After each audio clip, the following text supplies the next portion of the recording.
Friends, आज एक letter पढ़ के सुनाऊंगा। एक 12 साल के बच्ची ने उसके फादर को हेवन में लेटर लिखे। पापा है नहीं उसके, एक एक्सीडेंट में उनका मौत हो गया। तो वो लेटर मैं थोड़ा पढ़ के सुनाता हूँ। डियर पापा, पापा मैं आपसे बात करना चाहती हूँ, लेकिन आप तो दूर सितारों के पास चले गए हो।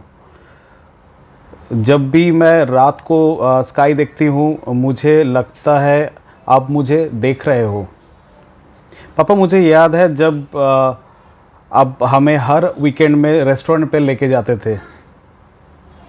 हम सब मिलकर बहुत मज़ा करते थे, खुश होते थे।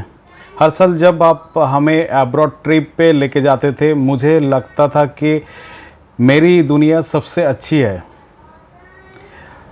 आपकी बड़ी कार, हमारे बड़ा घर, सब एक सपने की तरह। लेकिन पापा, आप जाने के बाद सब बदल गया। एक्सीडेंट ने सिर्फ आपको हमसे नहीं छीना, बल्कि हमारे दुनिया भी छीन ले गया। अब हम गांव में दादाजी के घर पे रह रहे हैं। मम्मी अब घर पर केक्स बनाती है और बेचती है ताकि घर चला सके। हमारी कार एक अंकल को बेचनी पड़ी। हमारे बड़ा घर बैंक ने सील कर दिया क्योंकि लोन का पैसा हम नहीं दे पाए। मेरी स्कूल भी चेंज हो गई। प्राइवेट स्कूल से अब मुझे गवर्नमेंट स्कूल में शिफ्ट करना पड़ा। पहले जो पैसा बैंक में था, एफडी, म्यूचुअल फंड, मामी ने वो लोन बंद करने में यूज़ की, जो पर्सनल लोन था। हमारे लिए जो सुकन्या समृद्धि भी चल रहा था वो बंद हो गई क्योंकि पैसा जमा नहीं कर पाए। जो भी म्यूचुअल फंड थे 2-3 साल के, वो भी अब रुक गया क्योंकि पैसा नहीं दे पाया मम्मी ने। पापा मैं छोटी हूँ, सिर्फ 12 साल की। मैं आपसे एक प्रॉमिस करती हूँ, मैं अच्छे से पढ़ूंगी, चाहे गवर्नमेंट स्कूल में हूँ। जल्दी से अपनी पढ़ाई ख़त्म करूँगी, जॉब ज्वाइन करूँगी और फिर मैं मम्मी की हेल्प करूँगी। मैं चाहती हूँ कि फिर से हमारा घर वैसे ही हो जाए जैसे आपके टाइम पे था। मैं चाहती हूँ मम्मी हमेशा स्माइल करे। पापा आप वहाँ से मुझे ब्लेस करते रहना, मुझे हिम्मत देना कि मैं मम्मी की सहारा बन सकूं। आप मेरी प्रेयर सुनते रहना। मैं आपसे बहुत प्यार करती हूँ पापा, और आपको बहुत मिस करती हूँ। This letter has written by a child, 12-year kid, to her father, who is in heaven, who died in a accident. बच्ची ने सब कुछ लिखा, लेकिन एक चीज़ नहीं लिखा। पापा आपने जीवन बीमा क्यों नहीं लिया? पापा आपने आपका लाइफ का इंश्योरेंस क्यों नहीं किया? आपने एफडी किया है, म्यूचुअल फंड किया है और भी बहुत सारे चीज़ों किया है, लेकिन आपने इंश्योरेंस क्यों नहीं लिया? वो एक चीज़ मिस हो गए उनसे। My dear father, why did not take insurance? अपने जीवन बीमा क्यों नहीं करवाई? हम लोग हमेशा भूल जाते हैं कि एक वॉरियर, एक योद्धा, उनके पास 2 चीज़ें होता है। हम लोग महाराज शिवाजी महाराज को देखे हैं, जिनके पास एक तलवार था, साथ में एक ढाल भी था। तो तलवार वो चीज़ है जो जब तक चलते हैं तब तक ढाल का उतना ज़रूरत नहीं पड़ता है। तलवार चल रहा है तो तब तक ढाल का ज़रूरत नहीं पड़ता है। जब तलवार रुक गया, गिर गया, टूट गया, तब ढाल का ज़रूरत है।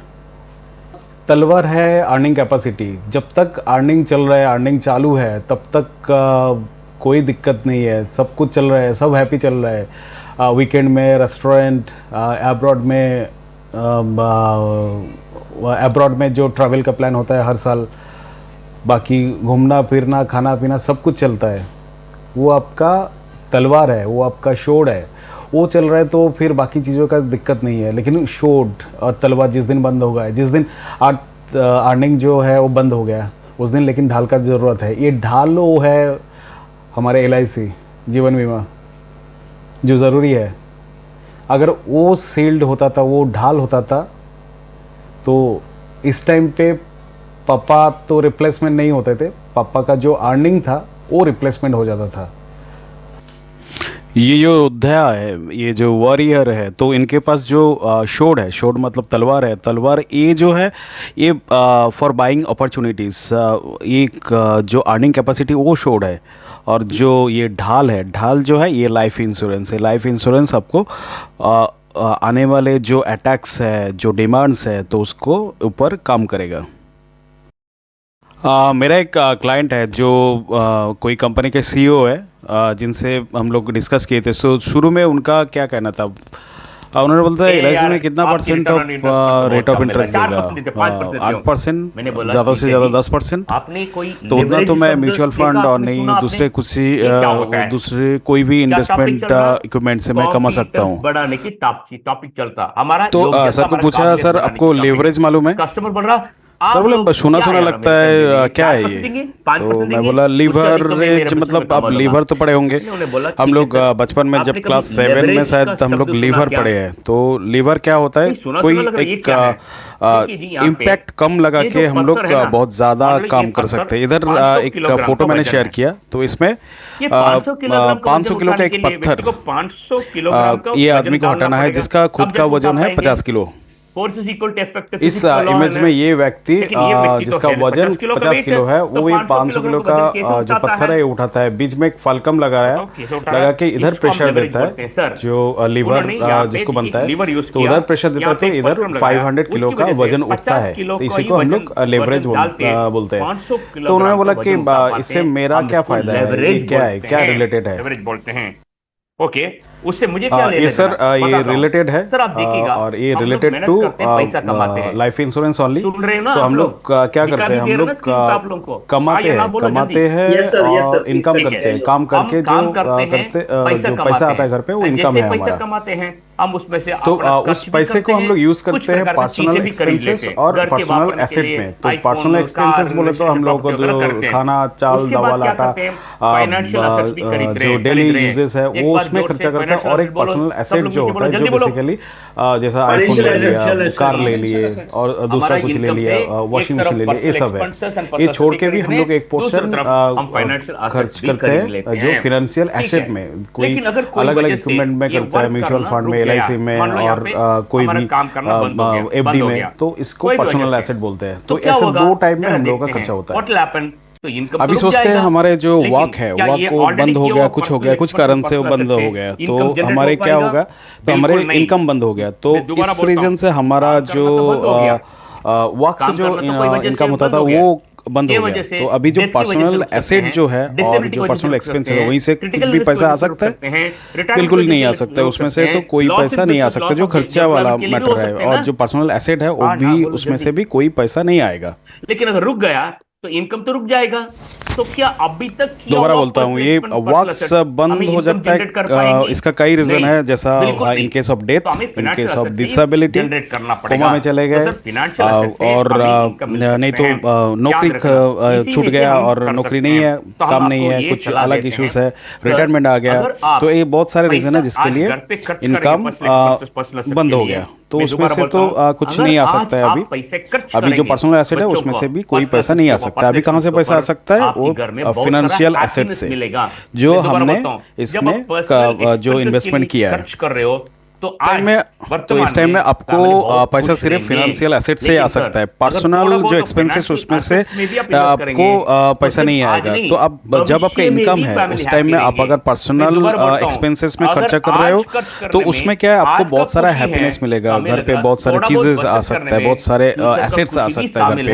आप लाइफ अच्छा से स्पेंड कर सकते हो, घूम सकते हो, फिर सकते हो और खाना खा सकते हो रोज रेस्टोरेंट में जाके। तो ये सब है जब आपको पर्सनल एक्सपेंस में आप खर्चा कर रहे हो, उस टाइम में आपको बहुत ज़्यादा हैप्पीनेस आएगा। लेकिन आपको जो जब आपको इनकम बंद हो जाएगा, तब इसमें से ही फाइनेंशियल एसेट से ही पैसा आएगा, जो जिसको हम लोग लेवरेज बोलते हैं।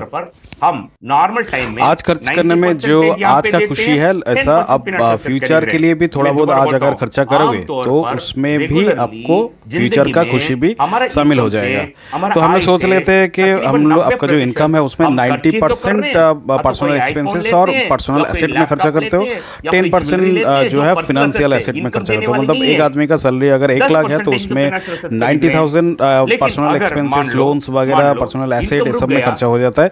बाकी 10,000 पकड़ लेते हैं जो फिनेंशियल एसेट में आप यूज करते हो। कैसे मुमकिन है? ये तब तो सैलरी का 90% तो हम लोग खर्चा तो कर ही रहे हैं, तो उसका 10% ही हम लोग फिनेंशियल एसेट में डाल रहे हैं। तो इन केस ऑफ अगर ये वर्क बंद हो जाता है, इनकम बंद हो जाता है, तो ये 10% वाला जो एसेट है ये फिनेंशियल एसेट से मुझे इधर वो 90% का खर्चा करना पड़ेगा इन केस ऑफ मेरा अगर बंद हो जाता है। तो ऐसे तो हम लोग 90% में तो आईफोन लेते हैं, लैपटॉप लेते हैं और जो भी है एसेट वगैरह जो कुछ भी वो खरीदते हैं, और बाकी जो 10% हम लोग फिनेंशियल एसेट में डालते हैं। वो म्यूचुअल फंड, ये इंश्योरेंस और एफडी और भी जो सारे हैं सब में हम लोग वो डालते हैं जिसको जो पसंद है। तो इधर आपका क्वेश्चन है, इधर इंश्योरेंस क्यों, मैं म्यूचुअल फंड और दूसरे किसी में क्यों नहीं डालूं? 2 महीने। अब एक छोटा सा कैलकुलेशन कर लेते हैं। तो इधर 1 लाख का इनकम हो रहा है, हर महीने 90,000 मेरा पर्सनल एक्सपेंसेस, लोन्स में और एसेट में खर्चा हो रहा है, और बाकी 10,000 जो है वो पर्सनल फिनेंशियल एसेट में जा रहा है, जो हम इन्वेस्टमेंट कर रहे हैं जिसको। तो ऐसा सोच लेते हैं कि आफ्टर 18 मंथ्स, 18 महीने के बाद ये इनकम रुक गया, कुछ हो गया, एक्सीडेंट हो गया, डेथ हो गया और डिसेबल हो गया और कुछ हो गया, तो इसमें ये इनकम आना बंद हो गया। सिर्फ जीवन बीमा 18 मंथ से वो 10% करके 10,000 करके 18 मंथ से वो डिपॉजिट कर रहा है। तो उससे क्या हुआ, वैल्यू कितना हुआ, 1,80,000। 1,80,000 का इधर फिनेंशियल एसेट बना, और बाकी 90,000 तो उनका खर्चा हो गया, वो खर्चा में चला गया, पर्सनल एसेट हो गया और पर्सनल एक्सपेंसेस में खर्चा हो गया, सिर्फ 1,80,000। तो 1,80,000 उनके पास है, तो जो अब जहां फिनेंशियल एसेट में लगा हुआ, इससे और कितना महीना ये आदमी का चलेगा? ये आदमी का मतलब 90,000 करके अगर खर्चा होता है 1,80,000 के लिए 2 महीना ही चलेगा, 2 महीना हम लोग यूज कर सकते हैं। अभी इंश्योरेंस का बात करते हैं। अभी इसी 1,80,000 आप अगर म्यूचुअल फंड में देते तो कितना होता था? 2 लाख होता था 18 महीने में, समझ लेते 2 लाख। और आप अगर एफडी में करोगे वो भी कितना आएगा, 7%, 8% के हिसाब से। अभी इंश्योरेंस में आप अगर लगाते थे शायद आपको 1 करोड़ का प्योर इंश्योरेंस मिल जाता था, जिसमें आपका 10 साल ऑलमोस्ट आराम से आपको बीत जाता था, जो इसमें आप 10% खर्चा करते थे। तो मेरा कहने का मतलब है ये जो ये लिवरेज दूसरा कोई फिनेंशियल इंस्ट्रूमेंट नहीं दे सकता है, वो सिर्फ आपको जीवन बीमा ही दे सकता है, जो आपको 18 महीने में आप 1,80,000 के अगेंस्ट में आपको 1 करोड़ का इंश्योरेंस, 1 करोड़ का कवरेज आपको मिल जाता है। तो इनके तो सर आप जो म्यूचुअल फंड का बात कर रहे थे वो तो शायद आपको 20% दे देगा, लेकिन ऐसा इनिशियल स्टेज में उसको क्या, उसके लिए आपको ऑलमोस्ट 15 to 20 ईयर्स वेट करना पड़ेगा, जहाँ पे आपको इनिशियल स्टेज में जो सिक्योरिटी है, जो ढाल है, वो सिर्फ LIC दे सकता है। वो जो तो आप 10,000 लेके 1 करोड़ का इंश्योरेंस कैसे दे सकते हो? 1 करोड़ का रिटर्न कैसे दे सकते हो? आप लोग मार्केट में डालते हैं पैसा, कहाँ से पैसा उठाते हैं? वो क्या इतना पैसा आप कहाँ से लाएगा? सर ये जो लेवरेज है, ये लेवरेज हम लोग भी लेते हैं, हम लोग LIC भी ये लेवरेज का इस्तेमाल करता है। ऐसा सबसे आपके जैसा और भी सब्सक्राइबर है और भी जो इंश्योरेंस होल्डर है, तो इन लोग सब का जो प्रीमियम आता है उससे ही हम लोग उसका भुगतान करते हैं। ऐसा सब लोग करते हैं। जो ये इसका जो क्या होते हैं, हम पूलिंग करते हैं। इससे ना सिर्फ आपका भला होगा, ये पूरा समाज का भला होएगा। इससे क्या होगा, जो नहीं कर सकता है उसको भी इसका लेवरेज मिल जाएगा।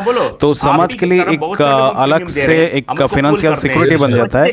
तो सब लोग उसमें से जो प्रीमियम पेड करते हैं उसमें से सबका होता है ऐसा। तो इनकेस किसी का उसमें तो सबका एक साथ में इश्यूज नहीं होता, एक साथ में प्रॉब्लम नहीं आता है। तो जिनको प्रॉब्लम होता है उनको ये लेवरेज मिल जाता है, उनको ये सपोर्ट मिल जाता है। तो समाज में ऐसा सडनली उनके ऊपर कुछ फाइनेंशियल बर्डन नहीं आ जाए, इसके लिए तो सबको ये LIC में लाइफ इंश्योरेंस में इन्वेस्ट करना जरूरी है, खुद के लिए नहीं बस समाज के लिए भी करना चाहिए। पार्टिसिपेट करना बहुत जरूरी है। जैसे हम लोग ब्लड डोनेट करते हैं, ऐसा ब्लड बैंक से हम लोग को जो कोई अगर सिक होता है तो उसको ब्लड मिलता है, तो उसको पता नहीं किसने उसमें कंट्रीब्यूट किया, तो ऐसा समाज के लिए जो हम लोग प्रीमियम देते हैं पता नहीं वो किसको उसको भलाई के लिए वो लगेगा, खुद के लिए भी लग सकता है, दूसरे के लिए भी लग सकता है, लेकिन लग सकता है, लेकिन जिसको होएगा उसको जरूर मिलेगा। तो इस टाइप का ही है, ब्लड बैंक जैसा ही है LIC। हमें पता नहीं, कस्टमर को पता चलेगा। और एक उदाहरण के साथ समझाते हैं तो ऐसा प्रीमियम कोई प्रॉब्लम नहीं है, premium in fact is the solution. आप प्रीमियम कर रहे हो, आपका पॉलिसी लाइव है, मतलब आपको इंश्योरेंस मिलेगा, आपका उसका कवरेज मिलेगा। इन केस अब आपका ये नहीं आता है, पैसा आना बंद हो गया, इनकम बंद हो गया, तो उस केस में वही आपको सबसे ज्यादा फैमिली को संभालने के लिए आपको सबसे ज्यादा सपोर्ट में आएगा जो प्रीमियम आपने पे किया था। तो और एक उदाहरण से समझते हैं, जब आपका इनकम आता है तब आपका फैमिली का जो सारे एक्सपेंसेस है वो बराबर उसके साथ मैच होता है, मतलब जितना पैसा है उतना खर्चा हो गया, तो उस हिसाब से ये मतलब पूरा बैलेंस करता है। एक आप देखो ऐसा जो फोटो में मैंने दिया है, तो इधर आदमी का इनकम जो आ रहा है और इधर जो आदमी का फैमिली का जो एक्सपेंसेस है, खर्चा है, एजुकेशन खर्चा है, सबके लिए दोनों बैलेंस। अभी जिस दिन ये इनकम जीरो हो जाएगा उस दिन ये लाइफ एकदम गिर जाएगा, एकदम लो लेवल का लाइफ सेट करना पड़ेगा, तो उस टाइम पे फिर वो बैलेंस बिगड़ जाएगा। तो इसको हम लोग का उसके हिसाब से लाइफ इंश्योरेंस लेना चाहिए।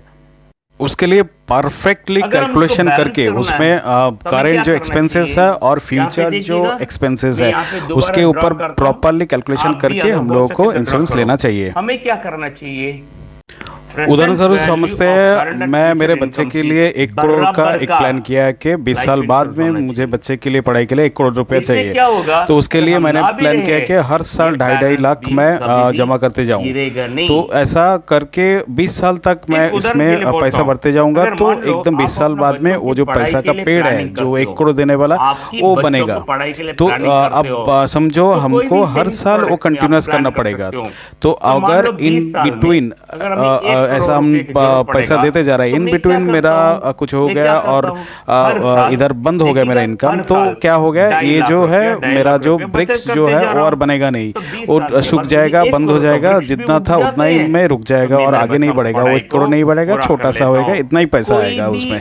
तो मुझे चाहिए था 1 करोड़ पढ़ाई के लिए, अभी हो गया मेरा 12 लाख में वो बंद हो गया। तो मैं इसके लिए अगर दूसरा कोई इन्वेस्टमेंट के जगह पे अगर इंश्योरेंस करता हूँ, तो उधर अगर मेरा वो रुक जाता है, वो मेरा पेड़ में पानी देना जैसा है, 2-2.5 लाख करके मैं जो डिपॉजिट कर रहा था उसके बदले में हम अगर इंश्योरेंस करते तो जो बाकी वाला पोर्शन है वो इंश्योरेंस खुद ही कवर कर लेगा। लाइफ इंश्योरेंस जो है अपने कंधे पे उठा लेगा और पूरा वो करेगा, 20 साल बाद में जो मेरा 1 करोड़ आने वाला था वो आ जाएगा मेरा, अगर आप जो दूसरा कोई इंस्ट्रूमेंट में से नहीं आएगा। तो इस हिसाब से मैं बच्चे का एजुकेशन का कॉस्ट ही सब सोचा, इस ऐसा लाइफ का आपका फ्यूचर प्लान और कोई रिटायरमेंट प्लान ये भी कर सकते हैं, ये भी हो सकता है। पूरा अभी ये सिर्फ 20 साल बाद में 1 करोड़ देगा वो नहीं है, आपका जब वो बंद हो गया उस दिन से आपको हर साल वो 5 करोड़ कर 5 लाख करके आपको 20 साल तक वो देते भी जाएगा। तो पूरा जो रिस्पॉन्सिबिलिटी है वो LIC अपने कंधों पे उठा लेगा अगर आपका वो इनकम रुक जाता है। तो हमारा फैमिली का तो उस CEO सर का हमने पूरा कैलकुलेशन किया, उस हिसाब से उनका जो कवरेज आ रहा था ऑलमोस्ट चला जा रहा था 20 CR के आसपास, जो उन्होंने ऑलमोस्ट 12 CR लिए थे टर्म प्लान में, जो बाद में उन्होंने प्रॉमिस किए थे कि उनके आगे का प्लानिंग के हिसाब से उन्होंने नेक्स्ट टाइम आगे का वो प्लान करेंगे। तो ये था इम्पैक्ट ऑफ लेवरेज। तो सबको नमस्कार, मेरा ये वीडियो यही खत्म करते हैं। मेरा नाम है शुभंकर और मेरा ऑफिस है रेजिडेंसी अनुतम के बाहर, स्क्रीन पे मेरा नंबर दिया हुआ है। नमस्कार।